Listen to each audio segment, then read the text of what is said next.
Student Rizwan Danish biology lecture is here. आज हम next topic start करने लगे, दैट इज परमानेंट टिश्यूज। हम चूंकि इन टॉपिक्स में टिश्यूज के हवाले से देख रहे हैं। लास्ट टाइम हमने मेरिस्टेमेटिक टिश्यूज के हवाले से देखा कि ऐसे टिश्यूज हैं जो कि डिवाइड होने की सलाहियत रखते हैं, जबकि permanent tissues have no ability to divide, ये डिवाइड होने की सलाहियत नहीं रखते। हालांकि ये ओरिजिनेट जो है ये मेरिस्टेमेटिक टिश्यूज से ही होते हैं, लेकिन ये डिवाइड होने की सलाहियत नहीं रखते। अगर ये नहीं रखते तो फिर ये डिवाइड हुए कैसे, ये फॉर्म ये बने कैसे? ये एक्चुअली ये ओरिजिनेट हुए थे मेरिस्टेमेटिक टिश्यूज से, लेकिन बनने के बाद अब ये जो है मजीद डिवाइड होने की सलाहियत नहीं रखते।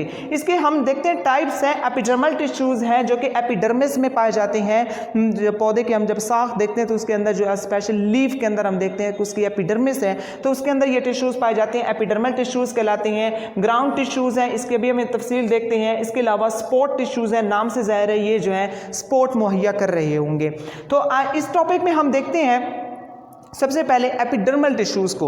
एपिडर्मल टिश्यूज क्या हैं? ये टिश्यूज जो है ना single layer of cells, single layer पर मुश्तमिल होते हैं और ये cover the plant body. Epidermal, epi का मतलब होता है आउटर मोस्ट। ये मैंने पहले भी कोई टॉपिक में बताया था आपको कि एपी का मतलब होता है आउटर मोस्ट। डर्म कहते हैं किसी भी लेयर को, किसी भी साख्त को, यानी कि ये जैसे हमारी स्किन है, स्किन को हम डर्मिस कहते हैं। तो ये एपी यानी कि बाहर, डर्मिस बाहर वाली जो स्किन होती है, बाहर वाला जो एरिया है, उसके अंदर ये टिश्यूज पाए जाते हैं। सिंगल लेयर पर मुश्तमिल होते हैं और ये प्लांट बॉडी को कवर करते हैं, या जिस पार्ट के अंदर भी पाए जाते हैं उसके बाहर वाले रीजन को ये कवर कर रहे होते हैं।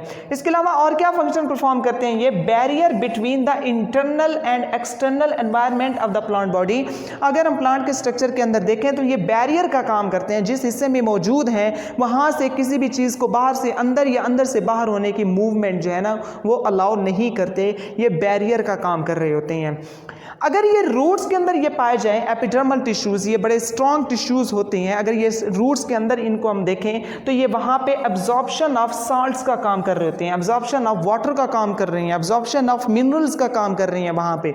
यानी कि अगर इन टिश्यूज की प्रेजेंस हम रूट्स के अंदर देखें तो वहाँ पे इनका क्या काम है? इनका काम है absorption of water and absorption of water and salts और मिनरल्स।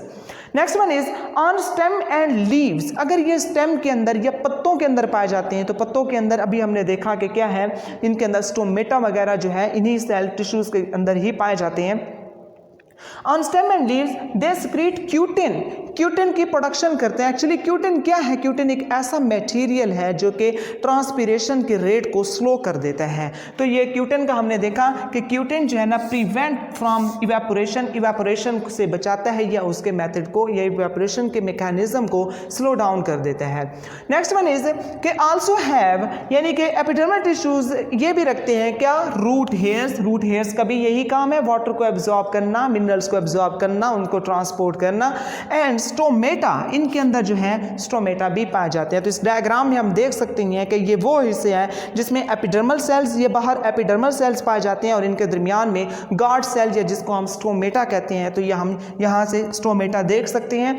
तो ये पत्ते की जो है ना स्पेशली लोअर एपिडर्मिस जो होती है उसके अंदर हम ये ज़्यादातर स्टोमेटा देख सकते हैं। तो ये वही हिस्सा ही कंसीडर करें तो हम देख सकते हैं कि बाहर वाले रीजन में एपिडर्मल सेल्स हैं और उनके अंदर जो है स्टोमेटा पाए जा रहे हैं। Next one is ground tissues. Ground tissues क्या है जी? ग्राउंड टिश्यूज भी हम देख रहे हैं इसी की टाइप है परमानेंट टिश्यूज की। ऐसे टिश्यूज हैं जो कि डिवाइड होने की सलाहियत नहीं रखते, एक दफ़ा बन गए अब मजीद आगे डिवाइड नहीं कर सकते। तो ग्राउंड टिश्यूज जो है ना सिंपल टिश्यूज, ये किस चीज़ के बने हुए हैं? Simple tissues of parenchyma cells. Parenchyma cells ऐसे सेल्स हैं जो कि सिंगल लेयर्ड होते हैं और पौधे की बॉडी में सबसे ज़्यादा जो है पेरेन्काइमा सेल्स पाए जाते हैं। Parenchyma cells are most abundant in plants. Plants के अंदर सबसे ज़्यादा पाए जाने वाले सेल्स हैं, सिंगल लेयर्ड होते हैं और पौधे की बॉडी जहाँ पे भी पाए जाते हैं वहाँ पे जो है बहुत इंपॉर्टेंट फंक्शन परफॉर्म करते हैं, सपोर्ट भी मुहैया करते हैं। इसका जब हम स्ट्रक्चर देखते हैं तो स्ट्रक्चर में हम देखेंगे कि क्या है, ये स्ट्रक्चर में स्फेरिकल होते हैं, गोल होते हैं, लेकिन जिस जगह से दूसरा यानी कि दो सेल आपस में मिलते हैं तो वहाँ वो उस जगह से ये फ्लैट हो जाते हैं, सीधे हो जाते हैं। वेयर दे मीट और वेयर दे कॉन्टैक्ट, जहाँ से भी मिसाल के तौर पर ये एक सेल है उसका तो यहाँ पे ये गोल है, स्फेरिकल है, लेकिन जब इसका दूसरा सेल इसके साथ मिलता है, लेकिन जिस जगह से ये कॉन्टैक्ट करते हैं उस कॉन्टैक्ट वाली जगह से ये क्या हो जाते हैं, फ्लैट हो जाते हैं। तो वैसे चूंकि गोल चीज़ को दूसरे के साथ मिलाएं तो वो फ्लैट होते तो नहीं है, गोल का एक छोटा सा हिस्सा ही उसके साथ दूसरे से टच होता है ऐसे, लेकिन ये यहाँ से क्या होते हैं, जिस जगह से अटैच होते हैं उस जगह से क्या हो जाते हैं, फ्लैट हो जाते हैं। या स्ट्रक्चर में भी हम देख सकते हैं कि ये हिस्सा फ्लैट हो चुका है, ये हिस्सा फ्लैट है, ये हिस्सा फ्लैट है, यानी कि इनके सेल जहाँ से भी आपस में कॉन्टैक्ट करते हैं, मीट करते हैं, वहाँ से ये फ्लैट हो जाते हैं और वैसे ओवरऑल ये स्फेरिकल होते हैं। अगर हम इसके स्ट्रक्चर में मज़ीद देखें तो प्राइमरी थिन वॉल, इसके स्ट्रक्चर के अंदर हम देखते हैं कि इनकी जो वॉल है वो प्राइमरी सिर्फ वॉल होती है, कोई सेकेंडरी वॉल नहीं पाई जाती, सिर्फ प्राइमरी वॉल होती है और थिन होती है, बारीक होती है, सिंगल लेयर्ड होती है और इसके अंदर large vacuole for the storage of food पाए जाते हैं। फूड को स्टोर करने के लिए इसके पास बड़े बड़े वैक्यूल हैं, चूँकि जब ये पत्तों में पाए जाएंगे तो वहाँ पर क्या होगी, फोटोसिंथेसिस होगी, तो वहाँ पर फूड बनेगी, तो उस फूड को फिर स्टोर का काम, स्टोरेज का काम भी तो करना है, तो वो स्टोर कहाँ पे होती है, वैक्यूल्स के अंदर होती है। अगर ये पत्तों के अंदर पाए जाएं यही ग्राउंड टिश्यूज, तो इनमें क्या होगा, कॉल्ड मेसोफिल सेल्स, उनको हम मेसोफिल सेल्स कहते हैं, जहाँ पे ये वो पाए जाएंगे।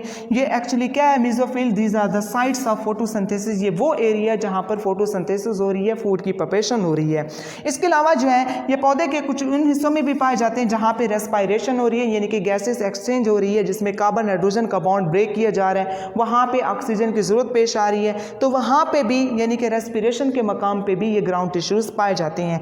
इसके अलावा कहीं कहीं जहाँ पे प्रोटीन की सिंथेसिस हो रही है ये वहाँ पे भी पाए जाते हैं। तो आज के इस टॉपिक में हमने दो टाइप्स डिस्कस कर ली, जिसमें एपिडर्मल टिश्यूज़ और ग्राउंड टिश्यूज़ हैं। Spot tissue that is remaining, इसको हम नेक्स्ट टॉपिक में हम इंशाल्लाह डिस्कस करेंगे। आई होप सो कि आज का ये लेक्चर आपको समझ आ गया होगा। अगर इस वाले से कोई बात समझ नहीं आई, यू मस्ट टेक्स्ट मी और कॉल मी वाया व्हाट्सएप और on my number. I will welcome you. Lecture dismiss.